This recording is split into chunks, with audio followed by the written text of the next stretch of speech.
جاری ہے ازل سے یہی قانون الہی، اعمال بگڑتے ہیں تو پھر آتی ہے تباہی۔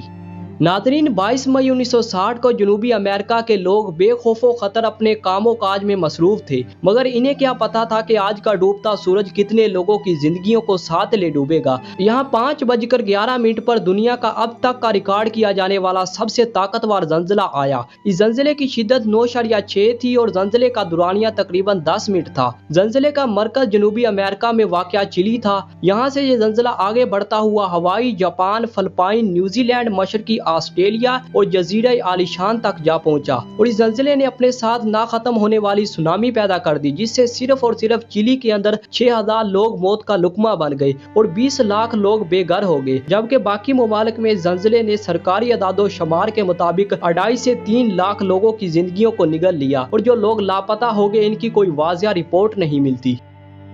ناظرین، 1960 کے زلزلے کے بعد لوگ اپنے گزرے ہوئے پیاروں کے غم میں اپنے اشکوں کو صاف کر ہی پائے تھے کہ 27 مارچ 1964 کو شمالی امریکہ میں ایک بار پھر دنیا کا دوسرا بڑا طاقتور زلزلہ آیا۔ زلزلے کا مرکز امریکہ کی ریاست الاسکا تھی۔ اس زلزلے میں صرف اور صرف 131 لوگوں کی اموات کی نشاندہی ہو سکی اور باقی لاکھوں لوگ لاپتہ ہو گئے۔ زلزلے کی شدت اس قدر زیادہ تھی کہ 970 کلومیٹر تک زمین ایک ہی وقت میں پھٹ گئی۔ کوئی عمارت اور دیوار ایسی نہیں بچی تھی جس میں دراڑ نہ پڑی ہو، صرف چند ہی عمارتیں سالم کھڑی تھی۔ ریکٹر اسکیل پر اس زلزلے کی جو شدت تھی وہ 9.2 تھی اور اس زلزلے کا دورانیہ تقریباً 4 منٹ اور 30 سیکنڈ کا تھا۔ مغرب نے اسے پرنس ولیم ساؤنڈ یا گڈ فرائیڈے زلزلے کا نام دیا، کیونکہ یہ زلزلہ بروز جمعہ 5:36 پر آیا اور کچھ ہی منٹوں میں الاسکا سمیت کئی علاقوں کو ویران قبرستان بنا گیا۔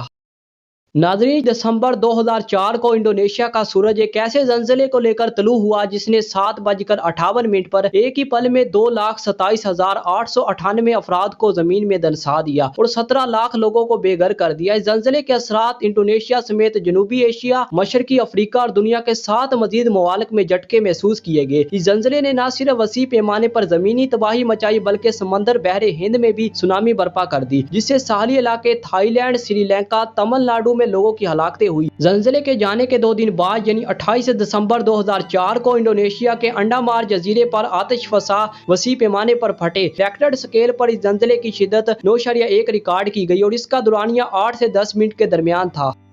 11 مارچ 2011 کو دنیا کی تاریخ کے چوتھے بڑے زلزلے نے جاپان کی پوری معیشت کو برباد کر دیا۔ اس زلزلے کے آنے کی کئی پیشگوئیاں پہلے ہی نظر آ رہی تھی، جیسے جو جانور آزاد تھے وہ زلزلہ آنے سے پہلے اس جگہ کو خالی کر گئے۔ پرندوں کی آوازیں آسمان پر بلند تھی، ہر انسان اپنے دل میں خوف محسوس کر رہا تھا، اور پھر 5:40 پر جاپان کے جزیرہ ٹوہوکو کی زمین لرزنے لگی اور یہاں سے یہ زلزلہ آگے بڑھتا ہوا فوکوشیما، سنڈئی اور جاپان کے سب سے بڑے شہر ٹوکیو تک جا پہنچا۔ اس زلزلے نے جو سونامی پیدا کی اس کا سب سے بڑا اثر جاپان کے فوکوشیما نیوکلیئر پاور پلانٹ پر ہوا۔ نیوکلیئر پاور پلانٹ کا ایک ری ایکٹر پھٹنے کی وجہ سے گرمی اس قدر بڑھ گئی کہ لوگ جلس کر مرنے لگے۔ سونامی اور زلزلے نے صرف ٹوکیو شہر کے اندر 15,899 لوگوں کی زندگیوں کو نگل لیا، تقریباً 6,157 لوگوں کو زخمی اور باقی 2,28,863 لوگوں کو بے گھر کر دیا۔ پاور پلانٹ کے متاثر ہونے کی وجہ سے ملک کی بجلی بند ہو گئی، جس کی وجہ سے جاپان کو 235 بلین امریکی ڈالر کا نقصان ہوا۔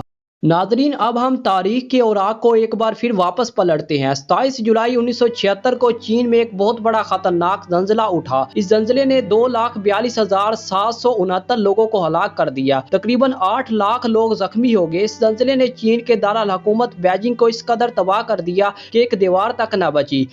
ناظرین، 1935 میں برطانوی دور میں ہندوستان سمیت پوری دنیا میں زلزلے کے جھٹکے محسوس کیے گئے، لیکن 31 مئی 1935 کی صبح کو 2:30 پر آنے والے زلزلے نے شالکوٹ یعنی کوئٹہ کے اندر سب سے زیادہ تباہی مچائی، اور یہ زلزلہ کوئٹہ اور اس کے ارد گرد کے علاقوں میں 30,000 لوگوں کی زندگیوں کو نگل گیا، تقریباً 60,000 لوگ زخمی ہوئے۔ اس زلزلے کی کم از کم شدت 7.7 میگا واٹ تھی، لیکن پھر 2008 کو پاکستان کی تاریخ میں کوئٹہ کے اندر دوسرا بڑا زلزلہ آیا۔ اس زلزلے میں 215 ہلاک افراد کی تصدیق ہوئی، ہزاروں مکانات زمین بوس ہو گئے، تقریباً 1,20,000 افراد بے گھر ہو گئے۔ اس طرح شالکوٹ کی تاریخ میں آنے والے یہ 2 بھیانک زلزلے جنہوں نے جانی اور مالی نقصان میں کوئی کسر نہ چھوڑی، بعد ازاں یہ شالکوٹ کوئٹہ کے نام پر ابھرا۔